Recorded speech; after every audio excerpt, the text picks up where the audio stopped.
Hey, everybody. Welcome to the Friday studentloanjustice.org live stream. My name is Alan Collins. If you're new to the group, welcome. What took you so long? We are the oldest, largest, and pretty much only true grassroots group fighting only and absolutely for student loan justice. We've been around since 2005, and it's been a long journey to get where we are today. But I am here to tell you that right now, here today, I am more optimistic than I've ever been in our 17-year history. So there's two things we're fighting for. The return of bankruptcy protection to student loans. We fought for that for the first 14 or 15 years of our existence, almost exclusively. You know, the founding fathers called for uniform bankruptcy rights ahead of the power to declare war and raise an army in the Constitution. And the unique stripping of this constitutional right from student loans uniquely lies at the core of this problem. And it still does lie at the core of this problem today. However, this lending system is done, guys. It's done. It's finished. It's toast. There is no saving it. There should be no saving it. And since 2019, officially since March 2020, we've been calling on the president to cancel all federally owned student loans by executive order. So if you saw us on Fox News a couple of weeks ago, that's great. Tell everyone you know about this group, by the way. We've got a great bankruptcy bill to fight for right now, S-2598. And believe it or not, that is the most important thing that must happen if we are ultimately going to see actual meaningful student loan cancellation from President Biden. Bankruptcy still lies at the core of this issue.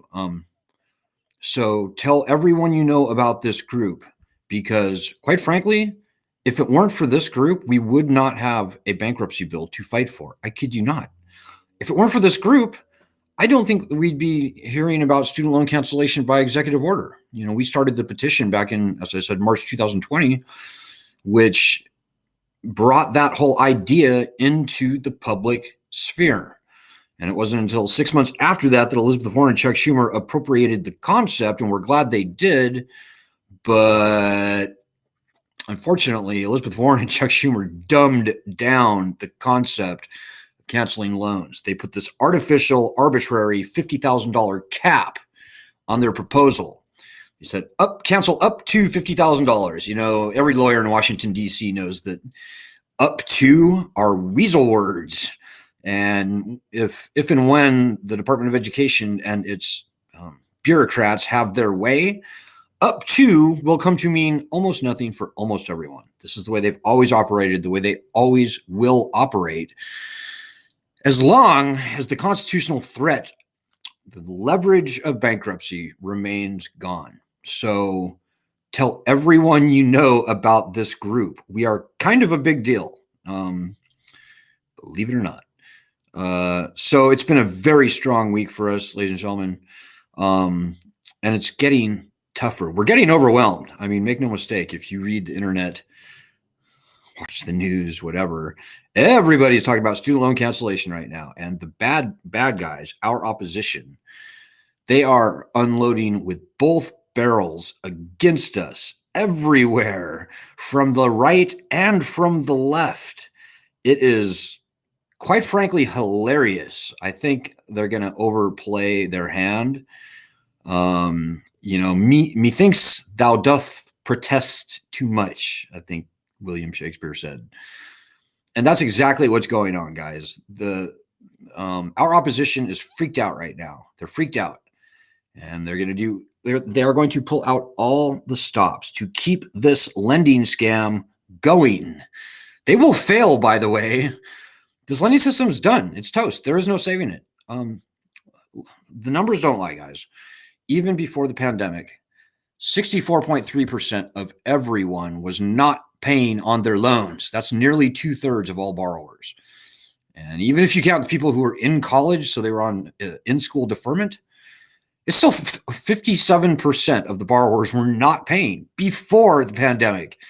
People have had 2 years to reflect on things and think about this lending scam. And frankly, if and when they try to turn the lending program back on, I'd be stunned if even 20% of the borrowers resumed paying on their loans. That's what you call a failed lending system. Way more failed than subprime, way more failed than the S&L scandal. And it's not your fault. You know, the shame and embarrassment have allowed this lending scam to grow to nationally threatening proportions. You don't need to be ashamed. You don't need to be embarrassed. We didn't break this lending system. This lending system tried to break us, and it went over the cliff. So I'm glad you're here. Hey, if you have any questions or comments, throw them out if you're watching us on Facebook or on Twitter. And if I can see them, I will gladly respond to them. Hey, I see Leslie Fishman is here with us tonight. How's it going, Leslie?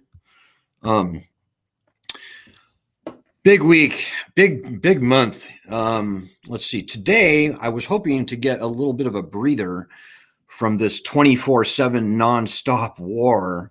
Unfortunately, or actually fortunately, we got featured, or not featured. We got a call into C-SPAN, something anybody can do. You could have done it. We got a call into C-SPAN today, and I am particularly proud of this. You know, we were interviewed on Fox News a few weeks ago. We've been featured top story on 60 Minutes in the past. We've been featured in the New York Times, Wall Street Journal. But I am particularly proud with this call-in call that we got done today in the morning on C-SPAN. It was a person from the Lindsey Burke from the Heritage Foundation, supposedly a Republican conservative think tank in Washington, D.C., and they were fighting as hard as they could to defend the federal student loan program. Now, that right on its face is hilarious, actually, because conservatives claim to be for smaller government, but here they are defending to the hilt the worst big government lending scam in the history of our country. So that right there is worth a hearty laugh.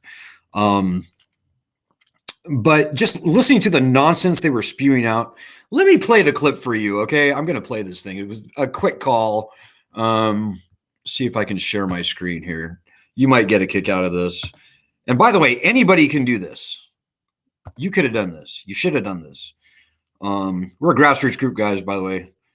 And you need to help with this kind of stuff. Okay, so here is the clip. Federal handout. Alan in Rhinelander, Wisconsin. Welcome to the conversation. Go ahead. First of all, my comment is, this is frankly disgusting, this conversation. You know, this person, Lindsay, is one of an army of minions in Washington, D.C., who are fighting for the worst big government predatory lending scam in the history of this country. As your previous caller mentioned, the Founding Fathers called for uniform bankruptcy laws in the Constitution. That's been taken away from student loans. The federal government and its contractors, including the Heritage Foundation in Washington, D.C., ought to be ashamed of themselves. So my question is, Lindsay, how are the people of Texas going to take $141 billion in mostly federal student loan debt and pay that money back to the federal government? How are we going to do that? $141 billion. What's that going to do to the state of Texas? It's going to wreck the state of Texas. Thank you. So the state of Texas, not sure exactly what you mean there, but it's individuals who are borrowers in the student loan program. And again, the median payment for these individual borrowers is $222 per month. It is for most individuals a manageable amount of repayment monthly. And if it isn't, there already are existing repayment plans that cap the amount based on income that you have to pay monthly. So there already exists a safety net for those borrowers, and those monthly payments are manageable for most of those borrowers. And there you have it from Lindsey Burke at the Heritage Foundation. So there's a lot to unpack here, ladies and gentlemen, but let's get to the first thing. In my comment, believe it or not, the people of Texas do indeed owe $141 billion in mostly federal, 90% federal student loan debt, like 86% federal student loan debt. And you notice how she kind of ducked my question. She wouldn't even acknowledge that. And notice how she went quick to the defense and she pointed to all the various repayment, income-based, income-driven repayment programs out there. Well, what she didn't mention was that going back to 1995, of the many millions of people who have tried for all manner of these safety net repayment plans, over 99% have been disqualified out of those programs and were kicked to the curb and left owing far, far more than had they never even tried in the first place. I probably should have stayed on that call and tried to get in a rejoinder. They rarely do that on C-SPAN, but it might have been worth trying. But, come on now. I hope you're pleased. I hope those of you who've been on the group for any length of time, I hope this made your day, because frankly, it made my day. It's so good to be able to knock these people down in live public debate / conversation. We rarely get the chance because the bad guys like Lindsey Burke, they run and hide. They scurry like cockroaches when the lights are turned on wherever we go. So I just could not be more pleased with that phone call, let me just say. Also today, we were featured in a surprisingly good and strong article by John Ransom at the Epoch Times. It's a very right-wing, not very, well, it's pretty right-wing. I don't know what it is exactly. I have barely even read it, but it's called the Epoch Times, EPOCH Times. It's definitely right-leaning, I can tell you that. The point of the article was how Obama and Biden wrecked the federal student loan program.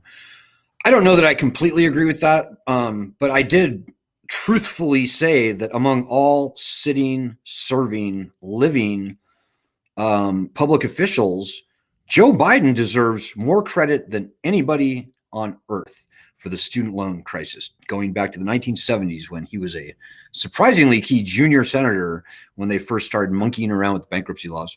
So Obama was terrible.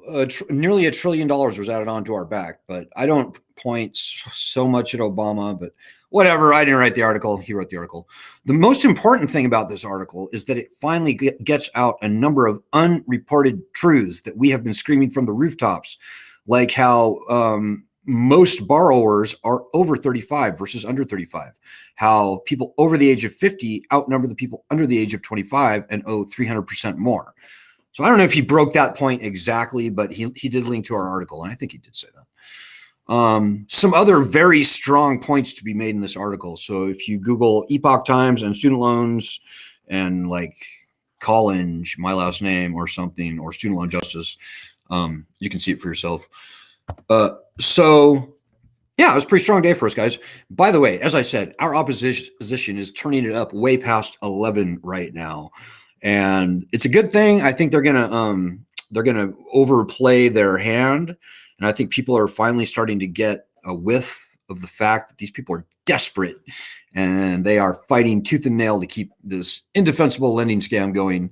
And I think people are finally waking up to that fact, including on the right, guys. We're a fiercely nonpartisan group. Nonpartisan. If you're a Republican, we're glad you're here. If you're Democrat, socialist, libertarian, whatever you may be, you are very welcome here in this group. Having said that, conservatives tend to oppose us, and certainly in Congress that is true. For years it was true on the bankruptcy issue. Right now, today, it is very true on the loan cancellation part. Thankfully, however, there is almost not even a peep of opposition to returning bankruptcy to student loans now anymore. So we've come a long ways, ladies and gentlemen, from even 2 years ago. And I hope that you are thrilled about that, particularly the people who have been on our group for any length of time. That's a really good thing. You have no idea. It bodes very well for our bill, which I'm still waiting to hear about from the Senate, by the way.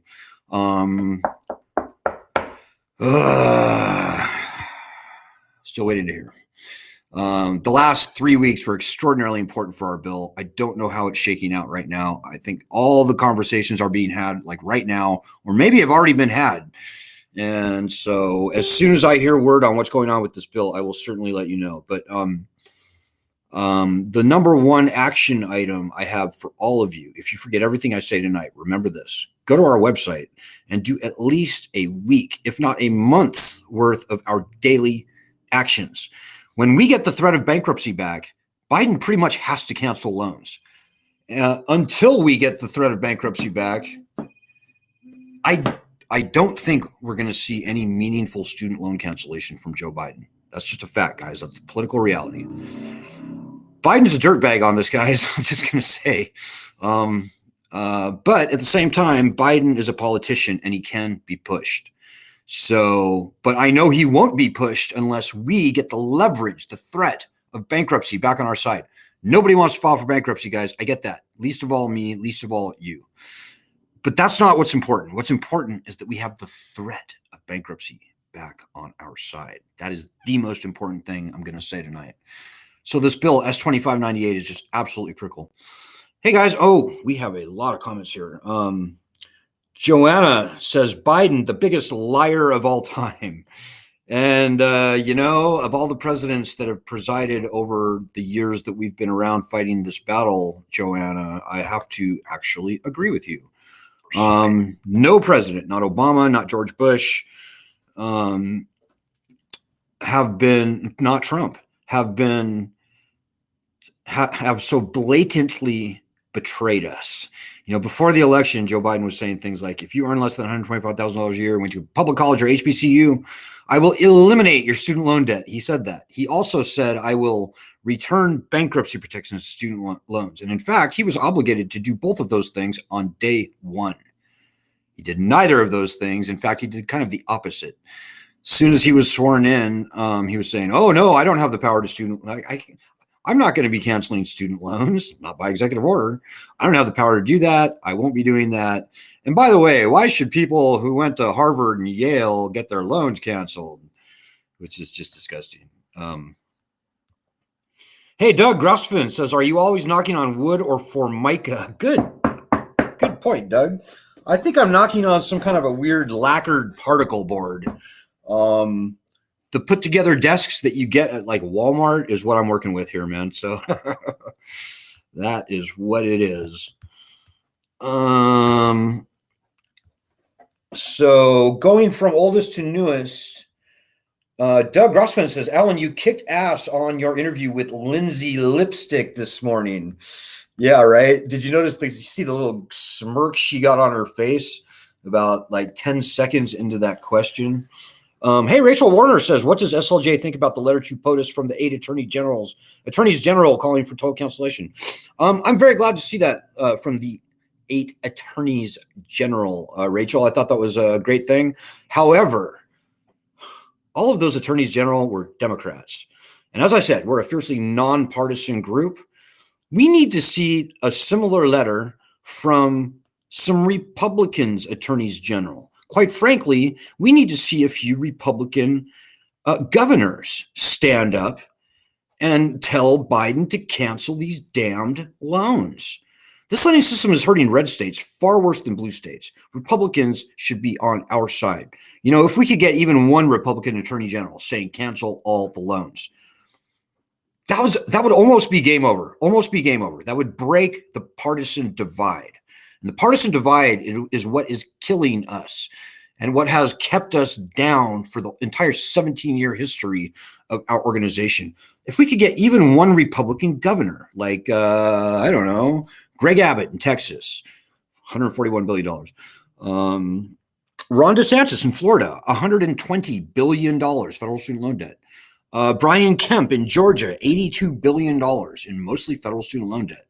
The governors of Tennessee, Missouri, Arkansas, North South Carolina, you name the southern state, Mississippi, I think Oklahoma, or any other Republican governor to stand up and tell Biden to cancel loans, that will change the entire game. That's pretty much game over. We win at that point. So I'm glad to see it, Rachel, but I hate I hate to see this turned into a partisan issue. No good reason for it. We have a pretty conservative argument, by the way. I mean, we truly are fighting against the colleges, against big government, which is wrecking red states, wrecking veterans, wrecking seniors, all those things historically sort of conservative-ish policy issues and people, sort of. So I would like to see this. And that's what this group is good at, by the way, guys. We go into the lion's den. I would love to go on Tucker Carlson. I would love to, if Rush Limbaugh was still alive, I would love to go on Rush Limbaugh. I think I can convince the most hard-nosed Republican / conservative / right-wing / fascist, whatever you want to call it. We can go into the lion's den and we can win our argument. So, and like I said, if we can get even one Republican governor, maybe even one Republican attorney general to call for loan cancellation, I think that's pretty much game over. Hey, Jen, how are you tonight? Jen says hello. Terry Dodd, how are you, man? Terry says hello. I've got a really bad scrolling mechanism here. Oh, Terry says, good evening, Alan and everybody. This is one of the highlights of my birthday today. Happy birthday, Terry. Well, I'm glad. I'm glad that we could make your birthday just a little bit brighter. Doug Grossman says, who pays her to spew this nonsense? I think he's talking about Lindsay Burke of the Heritage Foundation. Very hard to say, Doug. The $1.8 trillion federal and private student loan beast has many, many, many, many tentacles. And it's a far longer conversation than I can have here. But let's just say it extends all over Washington, D.C., all over the country, quite frankly. It extends to Democrats, to Republicans, through the colleges, through the state legislatures, through the Senate, through the House, through the Department of Education, and even through the Treasury Department. This octopus has many, many tentacles. So who exactly is paying Lindsay Burke? Very hard to say. There seems to be a cadre of hardcore, like neocons, people like they call themselves libertarians, but they're not. Like the Cato Institute, people like Grover Norquist. They claim to be libertarians, and then they go and fight to rescue and save and perpetuate the federal student loan program. There's nothing libertarian about that. It's the opposite of that. And those people ought to be ashamed of themselves. But whatever. Remember, guys, at the end of the day, no matter how much the bad guys yell and scream, it's going to backfire on them. In fact, I think it's going to backfire even more the more they doth protest. And they are going overboard right now. It's frankly hilarious. Hey, Doug Grossman says, I so admire how you can stay so positive after 17 years of this fight. It made my day, but Lindsay pissed me off. Hey, Doug, honestly, it feels good to fight this fight. I spotted something super, super terrible 17 years ago, and I knew this was going to be a big fight. I had no idea it would go this long. I thought we could win in a couple of years. I was wrong on that, but every day I wake up and I think to myself, what's the best, most useful thing I can be doing? And this is it by far. So, but I'm glad if I can encourage anybody else. And remember, guys, no matter what you forget or remember from tonight, go to our website, studentloanjustice.org, and do our daily actions. They will help. You got to have Twitter. I hate Twitter. Most people hate Twitter. But doing our daily actions, that is the muscle that we have to flex. And if you're not doing it, you're not helping us flex this muscle. Our opposition is ridiculous and hilarious, but they're not weak, guys. They are not going to go down without a fight. What's that they say about power is never given up willingly? And that is certainly true. We got to fight for every fucking inch here. Pardon my French. But it is a battle, guys, and this is your battle. Truly is your battle. And if you're not fighting it, then you're not helping. You can't sit there and wait and watch and worry and expect me or Doug or Terry or Ed or Jen or Doug. I said, Doug, you can't expect us to pull your weight for you. We're just normal people, just like you. Normal people, normal borrowers. And if you're not pulling your weight, then you need to rethink yourself. And if you have no intentions of pulling your weight, if you just want to eat popcorn on the sidelines and cheerlead, you can leave. You can leave our group because I don't want you here. To everybody else, Doug, everybody I just mentioned, Leslie, I salute you, and you know I do, because we're finally getting this done, and I'm just so thrilled after so many years. I salute you. We are the pioneers, and we know that. And so, knock on lacquer-covered particle board. We're not there yet, guys. We cannot pop any champagne corks. We cannot. The Lenny system's toast. It's done. It's finished. There is no saving it. There should be no saving it. That is true. But whether we get a quick, clean, good death where we can move on with our lives quickly, or whether we get a years-long, painful, disgusting, socially and civilly unrestful unwinding, that remains to be seen. We want that first thing, and we've never been closer to that right now as I speak. We do not want that second thing, guys. Believe me. You do not want to be the guy sitting here 5 years from now saying to yourself, you know, I really should have gotten off my ass 5 years ago, and I should have done those daily actions, but I didn't because why? I don't know. Boy, that really sucks that I didn't do that. No, don't be that guy. So I may not be able to get through all the comments here tonight. I'm just telling you right now. But yeah, we had a big week. We had a good cap to the week with this piece in the Epic Times and that C-SPAN video. Hopefully more to come. Hey, Vanji, how are you? Says, will the Judiciary Committee have witnesses like the Banking, Housing, and Urban Affairs Committee did yesterday was about student loans? They've already had, was it one? At least one hearing where they invited some witnesses. I think they had two, actually. I don't know that they'll have another hearing, Vanji. I think that those have happened. And right now, it's just down to the brass tacks of lining up support for the bill. We've already got two Republican senator co-sponsors on the bill. So chairman of the Judiciary Committee, Dick Durbin, who's also thankfully the sponsor of S2598, he's, at least on paper, got all the votes he needs to get it out of committee and by extension passed through the full Senate. Quite frankly, I think this bill will pass the Senate with maybe even overwhelming majority support. It might even be a 99-0 or 99-1 bill. But we've got to get it on the floor. We've got to get it up for a vote. And Chuck Schumer, I think, is the guy who holds that. So knock on wood, guys. You know, as I said, we hate the Republicans, but we're no fans of the Democrats, guys. We don't trust any politicians further than we can bowl them. And the Democrats, quite frankly, sabotaged us way back in 2008 on bankruptcy. And I hope that shoe does not drop, guys, because I'm going to lose my fucking mind if the Democrats sabotage us. But anyways, I hope that answers your question, Vanji. We'll see. They may do. I can't see him doing another committee, but we'll see. Hey, Evelyn, Lara Ferris says, Lindsay from Texas said something about medium payment for $220. Oh, good point.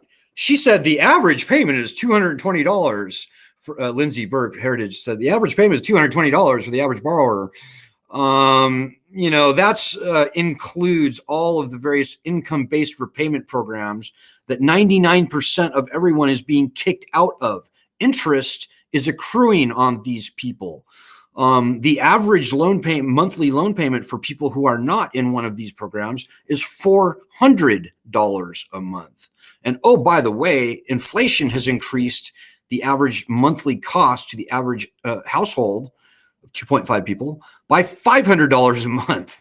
So canceling student loans will not cause inflation. That's another thing that Lindsay said earlier on in that broadcast, which is just totally wrong. And don't tell me about monthly payments. Let's talk about total debt, shall we? Let's talk about $141 billion in the state of Texas. Let's talk about $174 billion in the state of California. Let's talk about $100 billion in the state of New York. Let's talk about $82 billion in Georgia, on and on and on. $75 billion in the state of Ohio. These are numbers that are just ridiculous and nonsensical and cartoonish. This lending system is done. It's time to take this lending system to the bath and drown it in the tub. So Hey, Doug Russman says this is becoming more than an event. How can we make Tucker see you? I don't know, Doug. Every time we do interviews, it's usually they call us. You can't just call Fox News and say, hey, you should interview us, because you just should. It doesn't work that way. But by all means, send Tucker an email. Send Tucker a Twitter. And we tweet stuff to Tucker and Fox News at least a couple times a week, believe it or not. We don't ask them to interview us, but we just give them facts that they need to know that aren't being reported in the mainstream media, and there are a ton of those facts. By the way, if you're new to the group, or maybe even if you're not new, if you want to become a very effective student loan justice warrior, go to our Medium site and read the first 7 or 8 articles there. There's some hugely compelling, very true. Everything we do is based largely on Department of Education data. We take great pride in the quality of our research. Unbroken headlines among those articles. You need to know that stuff. It will give you the power that you need to answer all of the questions from all of the haters. So please do that. studentloanjustice.medium.com. I'll leave that up through the end of the broadcast. So I don't know, I hope and prayer and sending stuff to Fox News and Fox News Research on Twitter helps. Who knows? Whoever knows. So a lot of people are just saying they're bitching about Biden. I see Rachel Warner calling him a vicious, corrupt mob thug. The federal student loan program is worse than the mafia, because they have at least they have the weight of federal law behind them, and they have collection powers that would make a mobster envious. I kid you not. At least Guido down the street looks you in your eyes and tells you he's going to cut your freaking finger off if you don't repay him. The federal government doesn't even have that much integrity. They rob you from afar behind a laptop from Washington, D.C. So yeah, that $200 a month nonsense, Evelyn, it's like when you go to buy a car, you're like, they don't want to tell you the sticker price of the car. They're like, well, so how much can you afford a month? Can you afford 250? Can you afford 270? Can you go 300 a month? Ooh, look what I can get you in here. It's nonsense. Absolute nonsense. This space is filled with cheap salesman slick talk from our opposition, and it's disgusting. Hey, Leslie says, I'm here to the end, Alan. Will do as much within my scope and range. Thank you, Leslie. If everybody in our group was even half as active as people here like Joanna and Leslie and Doug and pretty much everybody else that I mentioned, we would have had this problem solved years ago. We've got over 1 million people in our group right now, believe it or not. We've got 1.1 million, 1.13 million on our petition. We've got a couple 100,000 across our other platforms. If even half of those people were doing a little bit of effort every day, we would have had this thing done literally years ago. So it all starts with you. You can't sit back. And I'm not talking to anybody that I just mentioned their name or anybody who's out there doing the hard work, doing the daily actions. But if you're not, you need to either get in the habit of doing these daily actions, whether you do a couple of weeks at a time or how you do it, I don't care. But you need to get in the habit of doing these daily actions, or quite frankly, you need to leave the group, because we don't want you here. We don't want dead weight. We don't want lazy people. We don't want people who think they're better than us. You're not. We need people who are working and fighting. This is a working, fighting group. You can't sit back and expect anyone else to pull your weight for you. That really pisses me off, by the way.